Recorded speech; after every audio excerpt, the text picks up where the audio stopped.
তো আজকে আমরা চলে গিয়েছিলাম বালিতে। জায়গাটা কেমন সেটা ঘুরে দেখতে। তো বালিতে এসে যে আমরা এই রাস্তা থেকে এগিয়ে যাচ্ছিলাম, এর সামনে আমি যে দুপাশে যে গাছের সারি সেগুলো খুবই সুন্দর লাগছিল। এবার আমরা যাব বালি স্টেডিয়ামে।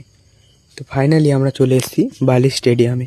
তো বালি স্টেডিয়ামে এসে দেখলাম যে স্টেডিয়ামটা অনেকই সুন্দর আর অনেকটাই বড়।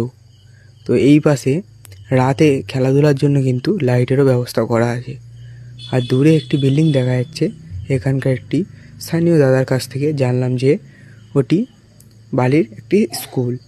তো এই পাশে সবুজ ধান বাগান আর পরিবেশটা খুবই সুন্দর। তো চারপাশটা একবার আপনাদেরকে ঘুরে দেখাই। তো এই পাশে যে পার্কের মতো জায়গাটা দেখা যাচ্ছে, ওটা কিন্তু কোনো পার্ক না, ওটা বালির পঞ্চায়েত অফিস। তো এবার চলুন, আমরা চলে এসেছি বন্য গাছ যেখানে সংরক্ষণ করে রাখা হয় আর পরবর্তীকালে সেগুলি বন জঙ্গলে রোপণ করা হয়। তো এখানে বাঁশের সাঁকো ধরে আমরা এগিয়ে যাচ্ছিলাম এর শেষ মাথার দিকে। তো এই জায়গাটাও খুবই সুন্দর আর সাঁকোটা কিন্তু খুবই সুন্দর লাগছিল দেখতে। তো এই পাশে কিছু বন্য গাছের চারা আছে, দেখতেই পাচ্ছ।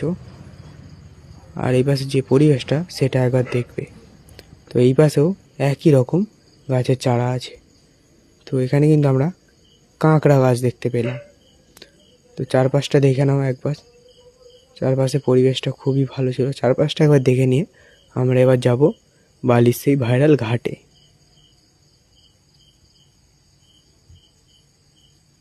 তো ফাইনালি আমরা ঘাটে যাওয়ার জন্য রওনা দিলাম। তো ঘাটে যাওয়ার সময় যে পাশে যে ঝিলটা দেখতে পেলাম, ঝিলটাও কিন্তু অনেকটাই বড় আর অনেকটাই সুন্দর। আর যে রাস্তা দিয়ে যাচ্ছিলাম ওর দুপাশে ছিল বেড়া দেওয়া, আর রাস্তাটা তাই জন্য খুবই সুন্দর লাগছিল। তো রাস্তার দুপাশে কিছু ঝাউ গাছও ছিল।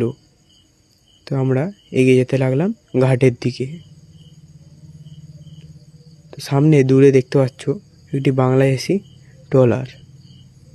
তো ফাইনালি আমরা ঘাটের সামনে চলে এসেছি।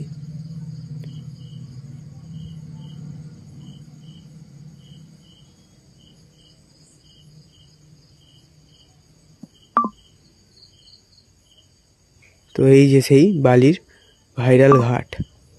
তো এই ভাইরাল ঘাটটি এখন জোয়ার বলে দেখা যাচ্ছে না, যখন ভাটা হয় পুরোটাই দেখা যায়। তো একবার চারপাশটা ঘুরিয়ে দেখে নিই। আর ভিডিওটা ভালো লাগলে লাইক, কমেন্ট, শেয়ার আর ফলো করতে ভুলবেন না।